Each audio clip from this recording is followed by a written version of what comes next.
You know, if a dictionary said "win the storm," I think it's evolving, right? And it's starting to become a force that I think that we can all get behind. You know, it challenges the contractor, and I think it's a uniter as well. I think it's bringing some industry leaders together to really impact in a bigger way.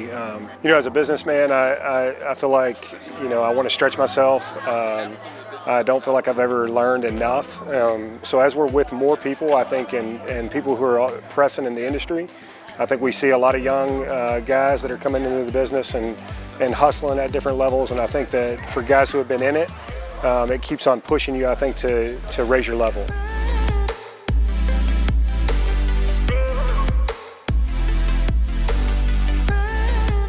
I feel like the Win the Storm event is a place where guys can really start to sharpen their skills. You know, I think you're going to meet people that in a non-confrontational environment where you can really, you know, expand your knowledge. And so I feel like every year it's getting better and better.